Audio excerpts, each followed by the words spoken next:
الحمد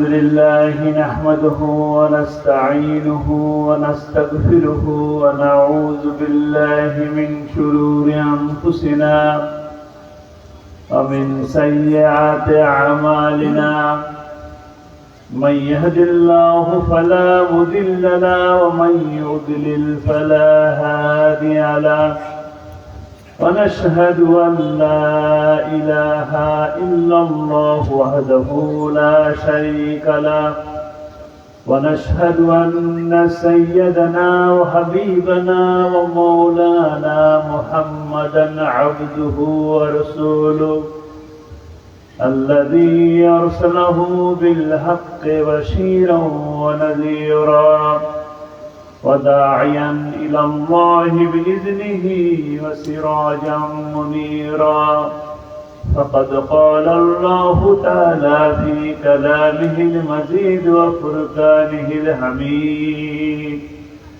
أعوذ بالله من الشيطان الرجيم بسم الله الرحمن الرحيم إن الله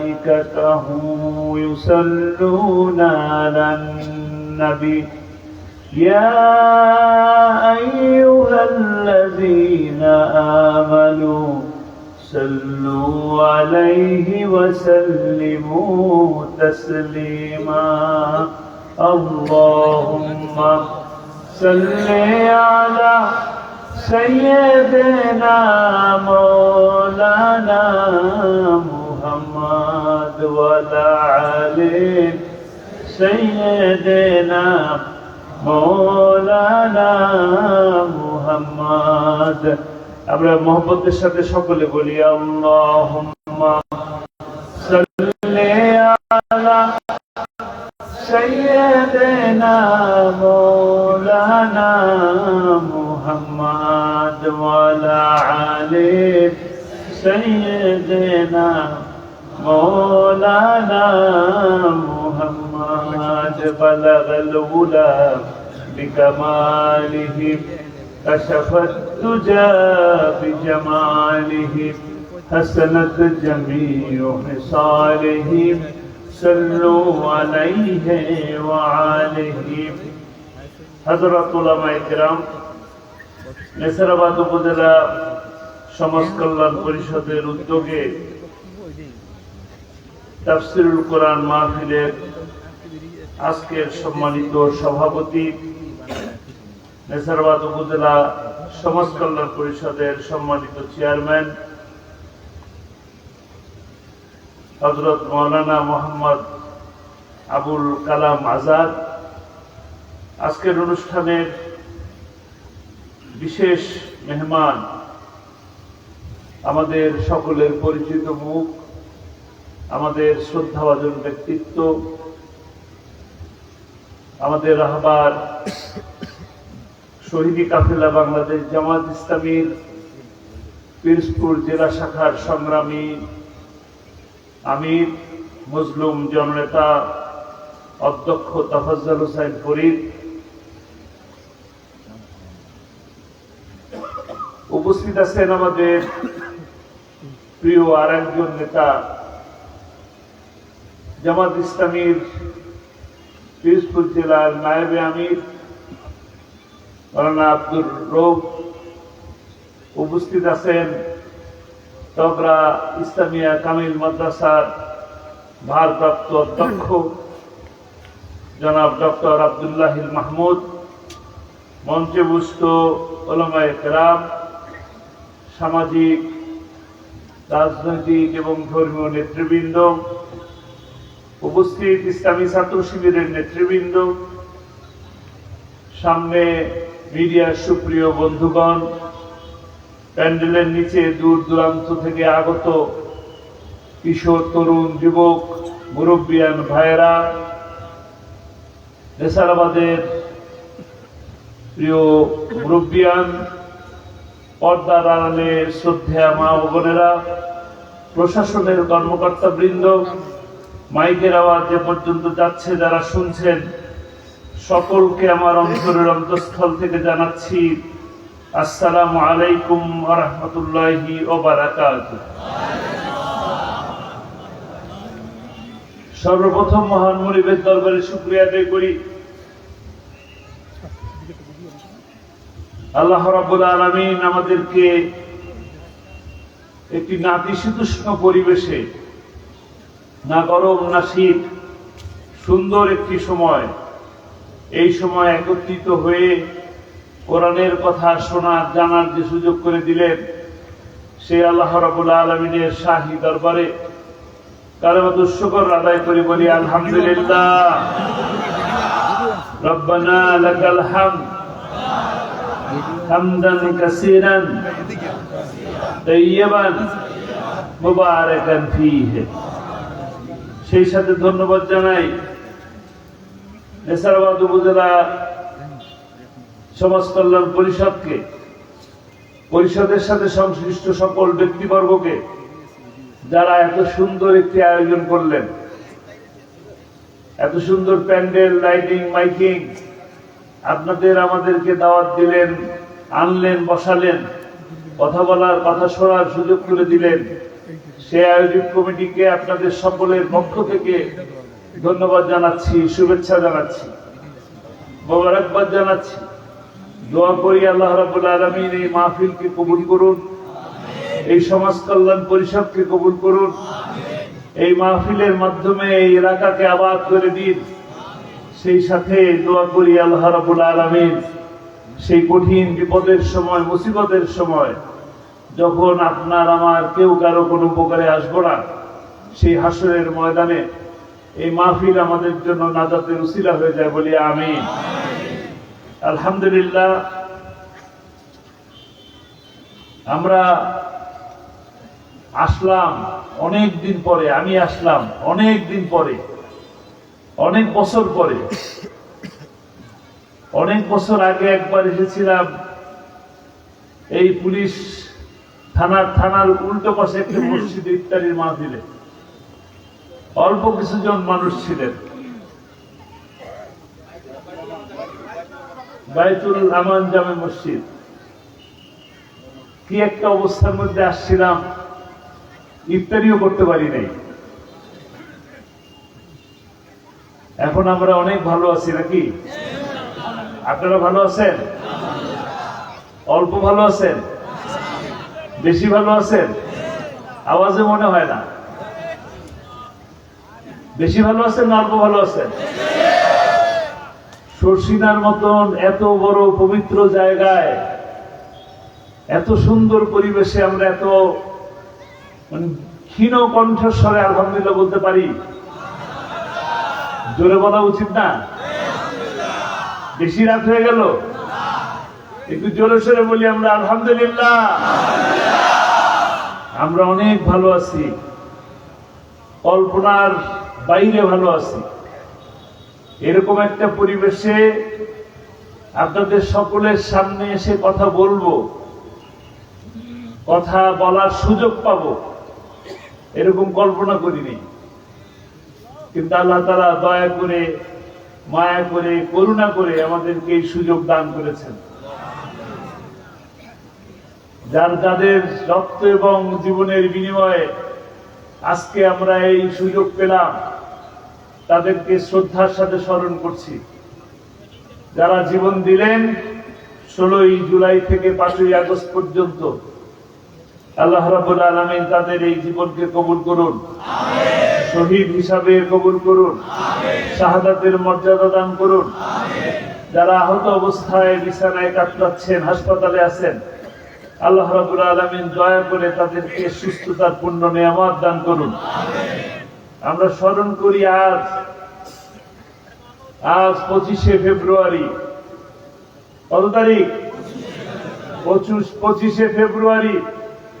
স্মরণ করি 57 জন সেনা অফিসারকে, যারা কোনো কারণ ছাড়া, তারা জানতেও পারে নাই কেন তারা নিহত হচ্ছে। দুর্বৃত্তরা, দেশের শত্রুরা হঠাৎ করে প্রবেশ করে দরবার হলের ভিতরে আমাদের গৌরব উজ্জ্বল সেনাবাহিনীর চৌকস 57 জন অফিসারকে নির্বিচারে গুলি করে হত্যা করেছে। এই দেশকে অকার্য করার নীল নকশা বাস্তবায়ন করার জন্য সেই সুন্দরী মহিলার চক্রান্তে ষড়যন্ত্রে তারা নিহত হয়েছিল সেদিন। আল্লাহ তাআলা তাদেরকে শাহাদাতের মর্যাদা দান করুন।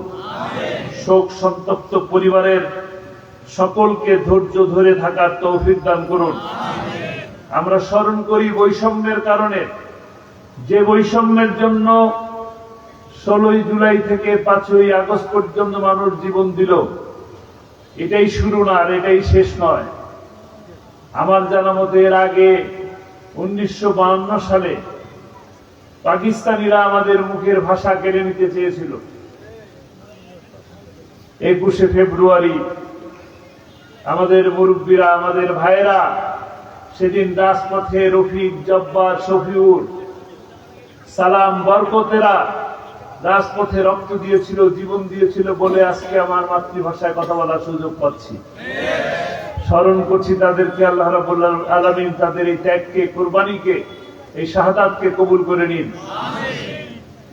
আমরা সেই সাথে স্মরণ করি এই বৈষম্যের বিরুদ্ধে অধিকার আদায়ের লক্ষ্যে এই দেশকে স্বাধীন করার জন্য 1971 সালে 30 লক্ষ মানুষ বিভিন্ন স্থানে জীবন দিয়েছেন। শহীদদের স্মরণ করি। আল্লাহ রাব্বুল আলামিন তাদেরকেও শাহাদাতের মর্যাদা দান করুন। আমরা স্মরণ করি, অত্যন্ত শ্রদ্ধা ভরে স্মরণ করি এই শর্ষিনার মাটি, এই গোটা পিরোজপুরকে যারা ধন্য করেছেন তাদেরকে স্মরণ করি। এই শর্ষিনার মাটি আজকে গোটা বাংলাদেশকে আলোকিত করেছে। আলোকিত করেছে হযরত মাওলানা শাহ মোহাম্মদ নেসারউদ্দিন রহমতুল্লাহ আলাইহি। আল্লাহ রাব্বুল আলামিন তাকে জান্নাতি পোশাকে ঘুম পরিয়ে রাখুন। শাহ আবু জাফর মোহাম্মদ সালেহ রহমতুল্লাহ আলাইহি, পীর সাহেব কেবলা, আল্লাহ তাকেও জান্নাত নসিব করুন। জান্নাতের নূর দিয়ে তার কবরটাকে সাজিয়ে দিন। শাহ মোহাম্মদ মহিবুল্লাহ রহমতুল্লাহ আলাইহি, আল্লাহ রাব্বুল আলামিন তাকেও কবুল করুন। জান্নাতের সাথে তার কবরের একটি সুড়ঙ্গ তৈরি করে দিন। আমরা দোয়া করি বর্তমান পীর শাহ আবু জাফর, আবু নাসর মোহাম্মদ হুসাইন, আল্লাহ রাব্বুল আলামিন তাকে নেক হায়াত এবং সুস্থতা দান করুন। কোরআনের খেদমত, ইসলামের খেদমত করার তৌফিক দান করুন। এই শর্ষিনার দরবার, এই মাদ্রাসা, দিনিয়া মাদ্রাসা, আলিয়া মাদ্রাসাকে কবুল করুন। এই মাদ্রাসার কারণেই এই নেসারাবাদের এই পবিত্র জায়গা থেকে আজকে গোটা বাংলাদেশকে আলোকিত করেছেন কোরআনের পাখি, কোরআনের পাখি শহীদ আল্লামা দেলোয়ার হোসাইন সাঈদী।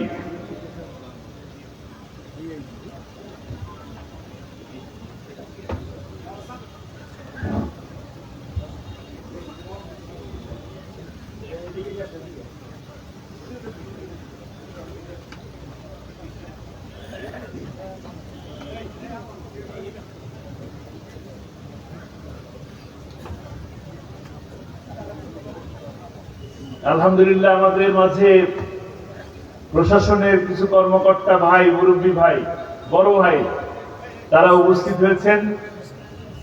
আপনাদের সকলের পক্ষ থেকে আমরা সালাম দিয়ে দিচ্ছি। তো আলহামদুলিল্লাহ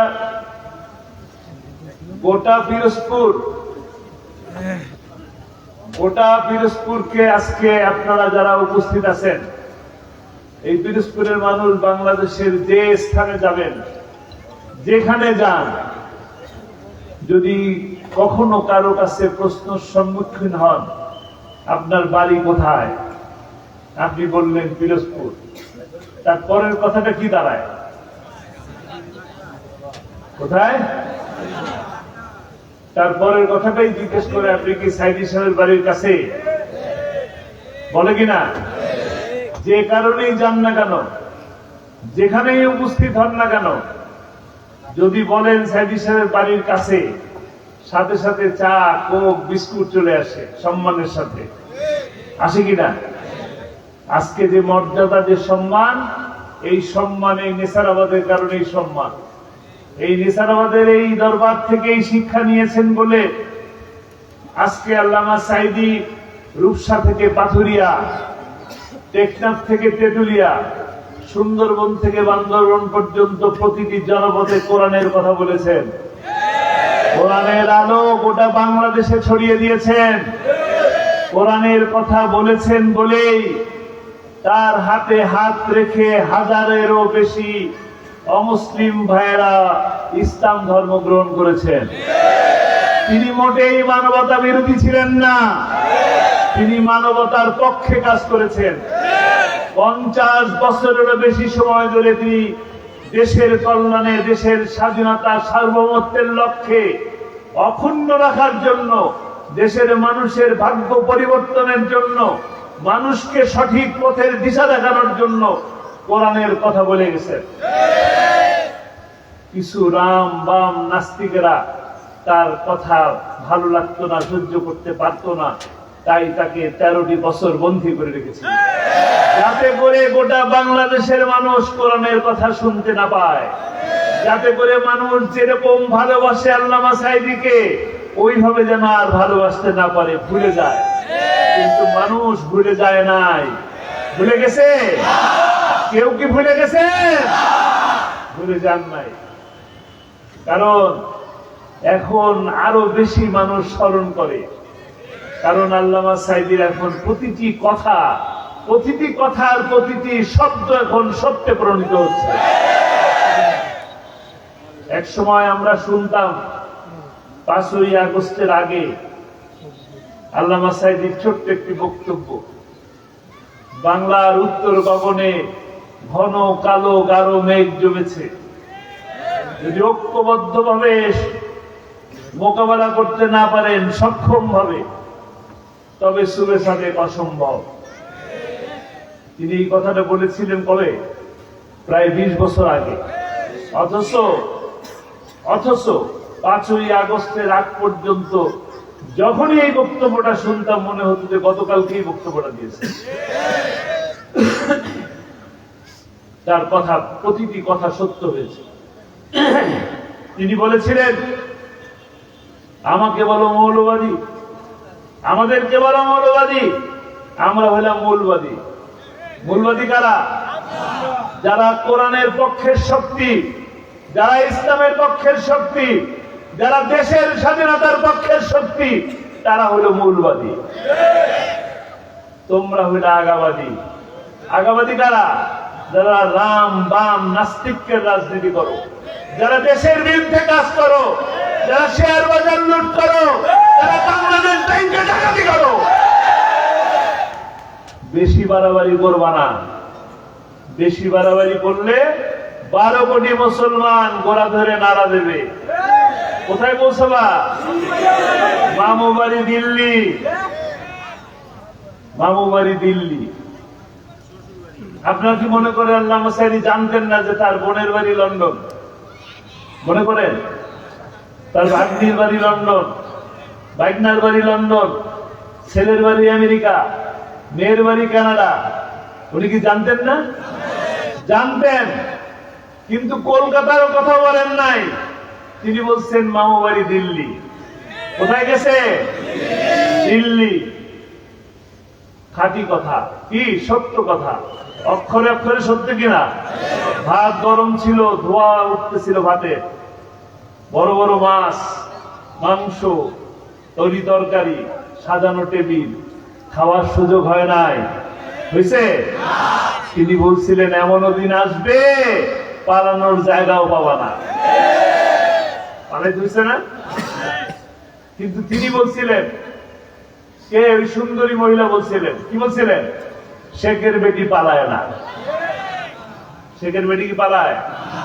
কোনটা সত্য? শেখের বেটি নাকি পালায়? কোনটা সত্য? পালায়। পালাইছেন, সবাই পালান, কোনো অসুবিধা নাই। পালায় যেখানে আছেন ভালো থাকেন। আপনি পালানোর পরে আমরাও ভালো আছি। ভালো আছে কিনা? ভালো আছে কিনা? আলহামদুলিল্লাহ। আপনি যাওয়ার পরে গোটা দেশবাসী ভালো আছে। আপনি ওইখানে ভালো থাকেন, ষড়যন্ত্র করেন না, দুষ্টুমি করেন না, চট করে আসার স্বপ্ন দেখেন না। যদি চট করে চলে আসেন তবে ফট করে ট্রাইব্যুনালে ঢুকায় দেওয়া হবে।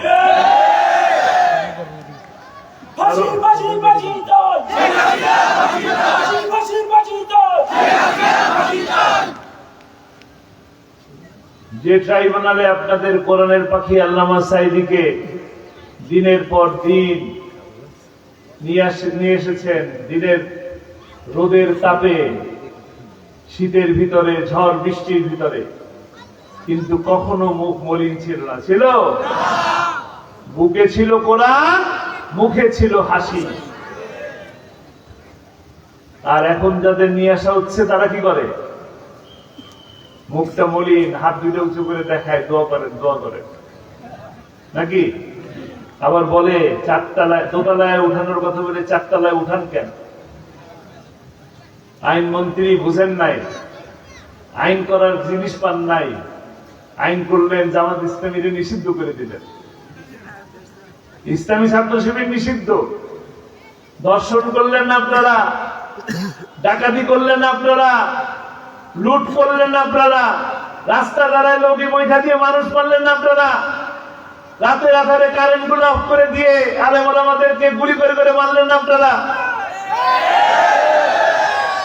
মানবতা বিরোধী হয়ে গেল আমরা।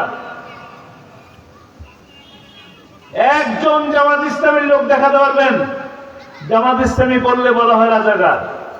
একজন লোক দেখাতে পারবেন যে পাকিস্তানে তার বাড়ি আছে? দেখাতে পারবেন? একজন জামাত ইসলামের নেতাকে দেখাতে পারবেন যে পাকিস্তানের সাথে ব্যবসা করে? একজন লোক কি আছে যে বাংলাদেশ থেকে পাকিস্তানে পালিয়ে গেছে?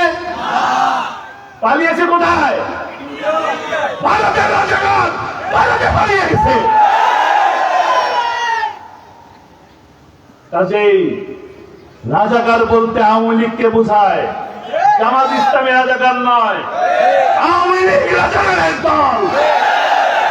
তারা ক্ষমতায় থাকতে যে কয়জনের রাজাকারের তালিকা তৈরি করেছিল তাদের 90% রাজাকারের তালিকায় এসছে আওয়ামী লীগের নেতাদের।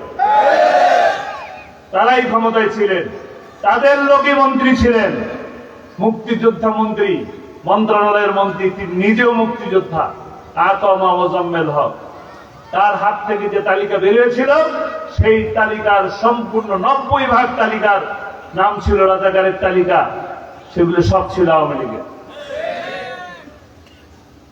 ইসলামের পক্ষে বললে রাজাকার হয়ে যায়? কোরআনের পক্ষে বললে রাজাকার হয়ে যায়? ধর্ষণ করবেন আপনারা, সেঞ্চুরি উদযাপন করবেন, আবার বাংলাদেশেও করবেন, ভারতে পালিয়ে যাও একই কাজ করবেন। ভারতে যে এখন 6 জন আছে জেলের মধ্যে। আমরা মোদী সরকারকে বলবো, মোদী ভাই সাবধান হয়ে যান। বাংলাদেশ বিপদে ছিল, এখন আপনারা বিপদে পড়বেন। আশ্রয় দিয়ে লাভ হবে না। কেউটে সাপ আশ্রয় দিতে নাই। ও দুধ কলা দিয়ে যতই পুষবেন তত সবল মারবে। কাজেই আমরা বলবো আমরা ঐক্যবদ্ধ হই। সক্ষম ভাবে মোকাবেলা করার জন্য কি করতে হবে? ঐক্যবদ্ধ হতে হবে। ওয়াতাসিমু বিহাবলিল্লাহি জামিআ ওয়ালা তাফাররাকু। আল্লাহর রজ্জুকে শক্তভাবে ধরতে হবে।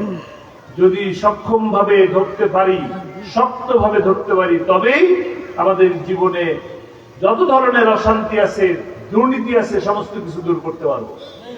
আর মানুষের যে সফলতা, মানুষের যে কল্যাণ, মানুষ যে সম্মানিত হয়, মর্যাদাবান হয়, এ সমস্ত কিছু হয় হলো কোরআনের জন্য। যা কিছু আছে দুনিয়ায়, সমস্ত কিছুর পিছনে সম্মান আসে প্রত্যেকে কোরআনের জন্য। আপনারা আল্লামা সাঈদীকে ভালোবাসেন? কেন ভালোবাসেন? কেন? কোরআনের জন্য। তিনি কোরআনের কথা বলতেন, এই কারণেই তাকে মানুষ ভালোবাসে। কোরআনকে তিনি ধারণ করতেন, কোরআনকে পালন করতেন, কোরআনের কথা প্রতিটি মুহূর্তে বলতেন। যে অবস্থায় থাকেন না কেন কোরআনের কথাই বলতেন। জেলের মধ্যে বসেও কোরআনের কথা বলেছেন, একইভাবে সংসদেও কোরআনের কথা বলেছেন। যে অসংখ্য বন্দী ছিল যারা নামাজ পড়তেন না, নামাজ পড়িয়েছে। যারা কোরআন পড়তে জানতেন না তাদেরকে কোরআন শিখিয়েছেন।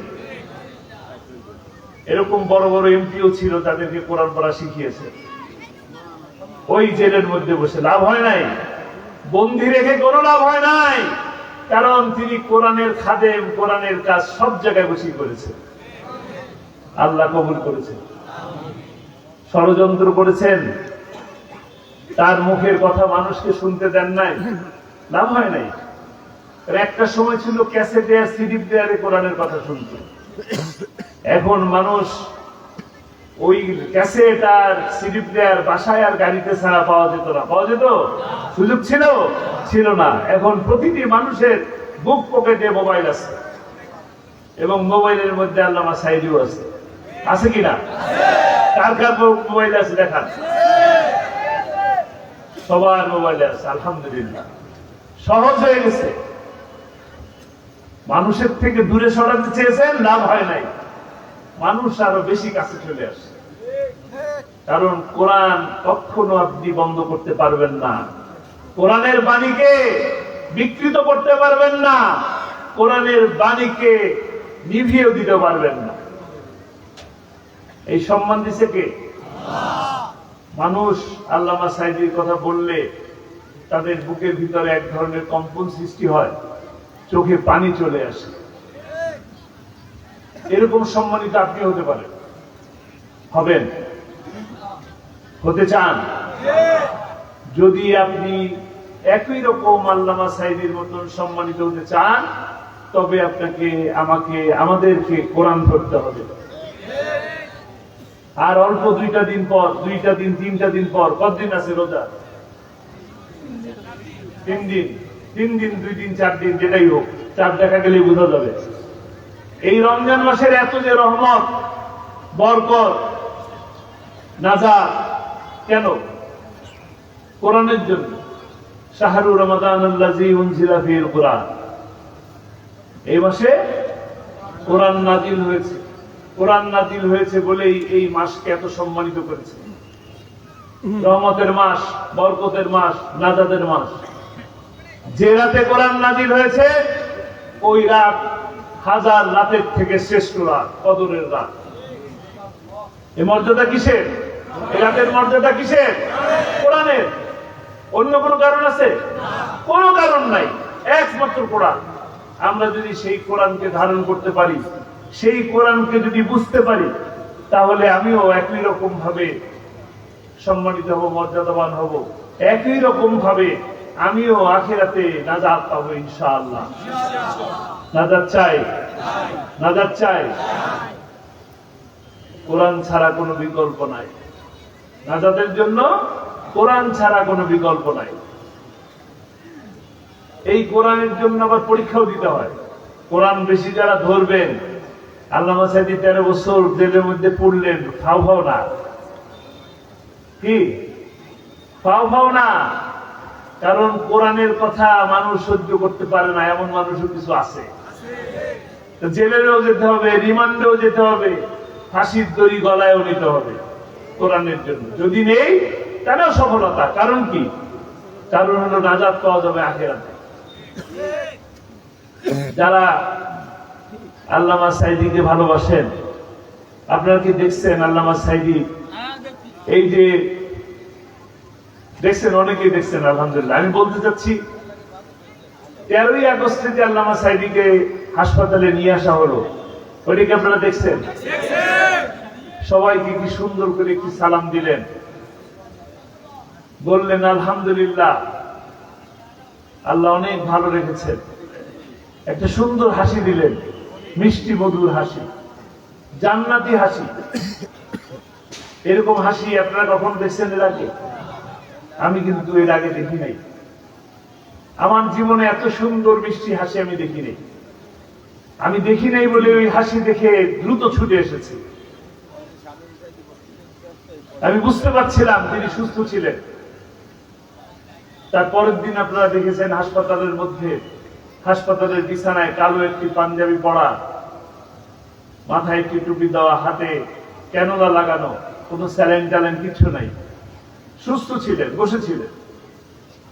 দুপুরবেলা সন্ধ্যার সময় জানাজার মধ্যে নিয়ে নাই। তার এই মৃত্যু কি স্বাভাবিক মৃত্যু ছিল? তার মৃত্যু কি স্বাভাবিক মৃত্যু ছিল? তাকে হত্যা করা হয়েছে, পরিকল্পিতভাবে হত্যা করা হয়েছে। আমরা এই হত্যার বিচার করব ইনশাআল্লাহ। আমরা এই হত্যার প্রতিশোধ নেব। কারা কারা প্রতিশোধ নেবে?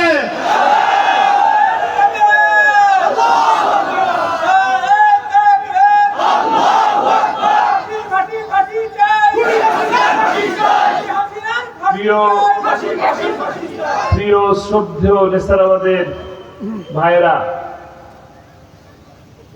আল্লামা সাঈদীর এই হত্যার প্রতিশোধ নেওয়ার একটা পন্থা আছে, আমি জানি একটা পন্থা।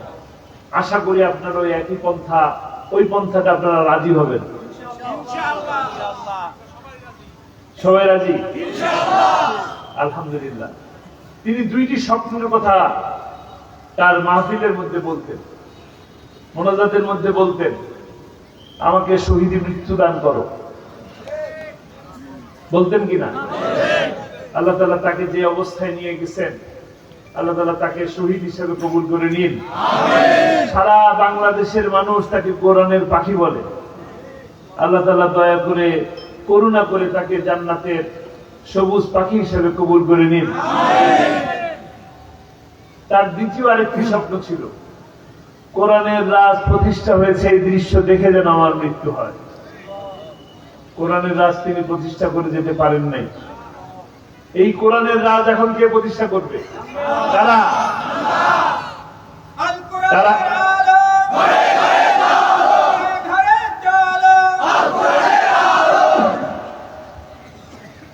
কোরআনের রাজ এখন প্রতিষ্ঠা করার দায়িত্ব এখন আমাদের, আমাদের কিনা? আমরা সকলে রাজি আছি? আগামী দিন সুযোগ আসবে কোরআনের পক্ষে থাকার জন্য, ইসলামের পক্ষে থাকার জন্য। রাজি আছেন? সুযোগ আসলে কোরআনের পক্ষে থাকবেন ইনশাআল্লাহ। আল্লামা সাঈদী এই পিরোজপুরের মাটিতে মাহফিল করতেন। এখান থেকে শুরু করে গোটা বাংলাদেশে মাহফিল করেছেন, কোরআনের দাওয়াত পৌঁছে দিয়েছেন। একইভাবে তিনি কোরআনের কথা মাঠে ময়দানে বলতে বলতে সংসদে যায় বলেছেন। 12 জুনের 1996 সালে তাকে যখন নির্বাচিত করা হলো, তিনি প্রথম যখন সংসদ ভবনে সভাকক্ষে প্রবেশ করলেন, তখন দেখলেন সংসদ সদস্যরা স্পিকারকে মাথা ঝুঁকিয়ে সম্মান করে ঢোকেন, আর মাথা ঝুঁকিয়ে সম্মান দেখিয়ে সংসদ থেকে বের হন। মুসলমানরা কারো কাছে মাথা নত করতে পারে? তিনি তার পরের দিন বিল উত্থাপন করলেন। স্পিকার হুমায়ুন রশিদ চৌধুরী সেই বিল ওই দিনই পাশ করে ফেললেন। মুসলমানরা সালাম দিয়ে ঢুকবেন, সালাম দিয়ে বের হবেন। অমুসলিমরা যা মনে চায় যেভাবে চান সম্মান দেখিয়ে যেতে পারবেন। এখনো সেই পদ্ধতিতেই ওই সংসদ সদস্যরা ঢোকেন আর বের হন। সব কার হয়েছে? সব কার হয়েছে? আল্লামা সাঈদী। এক আল্লামা সাঈদীর নয়, আল্লামা সাঈদীকে যারা সাহায্য করেছেন, সহযোগিতা করেছেন, তার ভোট দিয়েছেন, তার মিছিলে গেছেন, তার পোস্টারিং করেছেন, প্রত্যেকটা মানুষের এই সব ভাগিদার সমানভাবে হয়েছে। এবং যতদিন পর্যন্ত এই নীতি সংসদে থাকবে, ততদিন পর্যন্ত এই সব তাদের আমলনামায় চালু থাকবে। আপনারা চান এইরকম? 1000 কোটি টাকার উপরে তিনি পিরোজপুরে কাজ করেছেন, 1 টাকারও দুর্নীতি হয় নাই। আগামীতেও হবে না ইনশাআল্লাহ। আগামীতেও হবে না, কাজ হবে, উন্নয়ন হবে। রাস্তা হয়ে যায়, রাস্তা যেমনটা তেমন থাকে, টাকা তুলে নিয়ে চলে যায়। এরকম হতে দেওয়া যাবে না। যাবে? দিবেন? শেয়ার বাজার যারা লুট করে তাদের পক্ষে থাকবেন? যারা চিকিৎসা খাতকে ধ্বংস করে দিয়ে গেছে তাদের পক্ষে থাকবেন? যারা বিচার বিভাগকে নিজের পেটিকোট বানিয়ে দিয়ে গেছে তাদের পক্ষে থাকবেন? আমরা থাকবো কল্যাণের পক্ষে, ইসলামের পক্ষে, আল্লাহর পক্ষে। আগামী দিনে সুযোগ আসবে, সেই সুযোগে আল্লামা সাঈদীর প্রতিটি কথা সত্য, প্রতিটি কথা সত্য, বিশ্বাস করেন।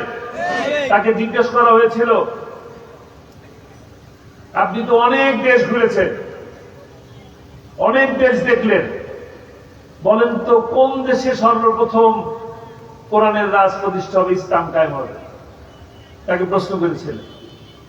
পৃথিবীর তো বিভিন্ন দেশে 2 আনা 3 আনা 4 আনা করে আইন আছে, ইসলামী আইন আছে না?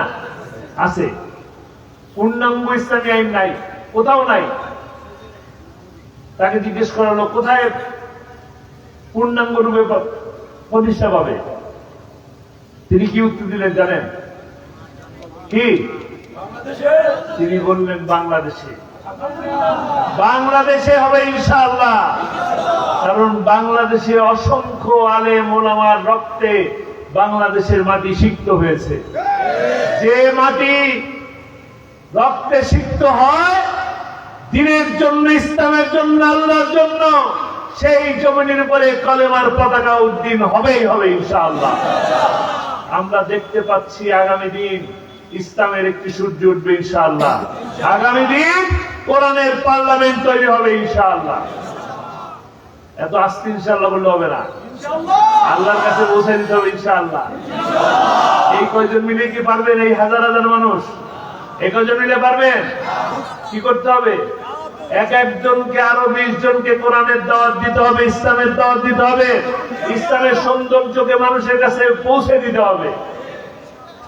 আমাদের মা বোনেরা দিবে 10 জন, আমার ভাইয়েরা দিবেন 20 জন। রাজি আছেন? কারা কারা রাজি আছে?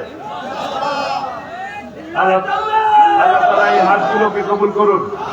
আপনারা ঐক্যবদ্ধ থাকবেন। কোন ধরনের দুর্নীতি, কোন ধরনের সম্প্রীতি নষ্ট হয় এমন কোন কাজ আমরা করব না। রাজি আছি? ভালো মতন চলবো, মানুষকে ইসলামের সৌন্দর্যের কথা বলবো ইনশাআল্লাহ। আগামী দিন সুন্দর একটি দিন আসতেছে, ইনসাফ এবং কল্যাণময় রাষ্ট্র গঠন হবে। আমরা সেদিন বলবো অনেক ভালো আছি আলহামদুলিল্লাহ। আল্লাহ তাআলা তৌফিক দান করুন। যে কথা আমি নিজে বললাম সে কথা আমাকে আমল করার তৌফিক দান করুন, আর আপনারা যারা শুনলেন তাদেরকেও আমল করার তৌফিক দান করুন। যে কথাগুলো ভুল বললাম আল্লাহ তাআলা আমাদের সকলের জেহেন থেকে সেই কথাগুলো মুছে দিন। ওয়া মা তৌফিক ইল্লা বিল্লাহ। আসসালামু আলাইকুম ওয়া রাহমাতুল্লাহি ওয়া বারাকাতুহু।